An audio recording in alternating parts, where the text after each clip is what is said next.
Welcome back. So in this video we'll see how to create a component using Codebehind method. So we have already seen the inline component. Now we'll see a Codebehind component. So we'll create a new folder under app called Codebehind component, and then under Codebehind component folder we'll create Codebehind component ts file,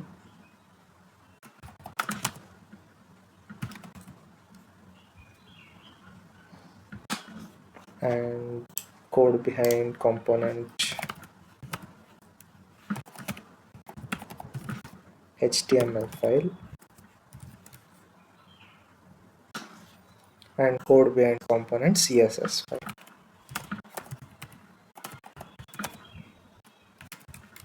So we have created three files: one is TS, HTML, and CSS. So first we'll write our class, that is our component class, called Codebehind component. We need to have a decorator called component for a component. So we'll also export this so that we can use it in other classes.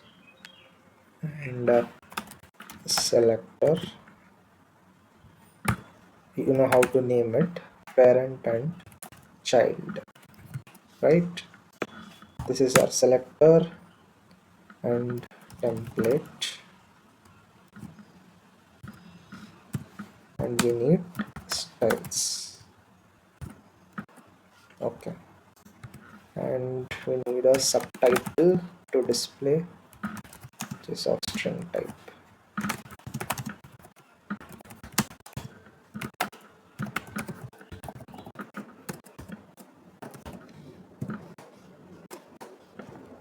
Okay,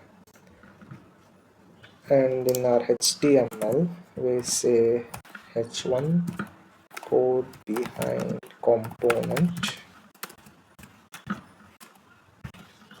and h2 will print dynamically, that is our subtitle. And in CSS we'll give a color for h1, we'll give a color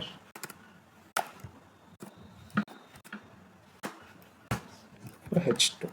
So we have our TS file and HTML file and CSS file. But in our inline component, when we design it in our previous video, we said we are going to write the HTML inline. But here when you observe, we are moving the HTML part to a different file. We are not writing it in the same TS file. So this is the difference between inline component and Codebehind component. So we are going to move the HTML file from here. Like, we are not writing it inline, we are moving it to the HTML file. So we say from the root folder, we say Codebehind component slash Codebehind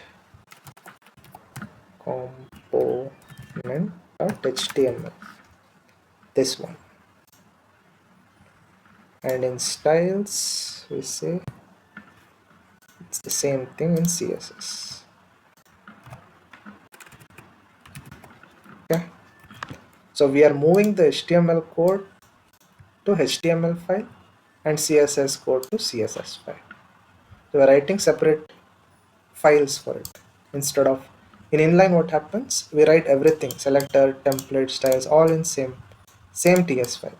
But here we are moving the HTML part to HTML file and CSS part to CSS file. And as we are giving the URL of it, we say template URL. and styles URLs.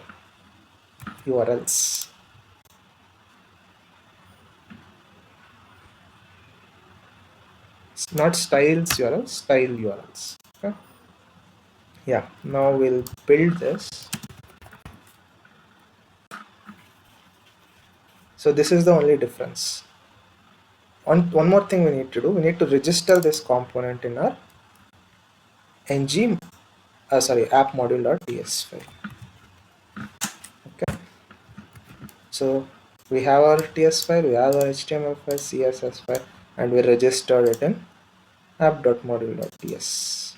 Also, this component has to be displayed in the let me run this, then I'll let you know what is the mistake which I've done. So I build it and I say ng so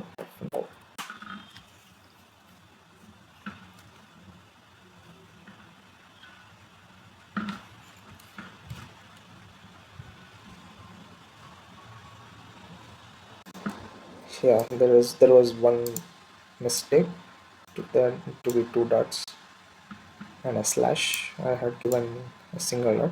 Okay, that's fine. So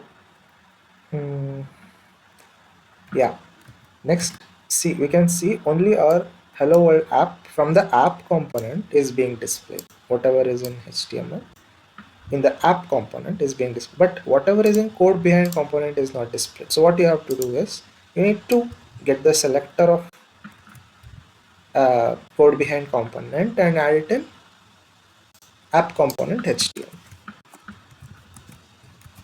Save it, and now you can see your code behind component is being displayed and also the subtitle. So this is the component. I hope you have understood it. So the difference between inline and code behind is we are just moving the HTML and the CSS file to a different part, and in both the cases, if you observe, one thing is common: we are creating the files manually. But in the next video we'll see about Angular CLI, where we are creating a component by using a Angular command. I mean, we by a command line. So yeah, that's it. We'll see in the next video like how we can create a component using Angular CLI. Thank you.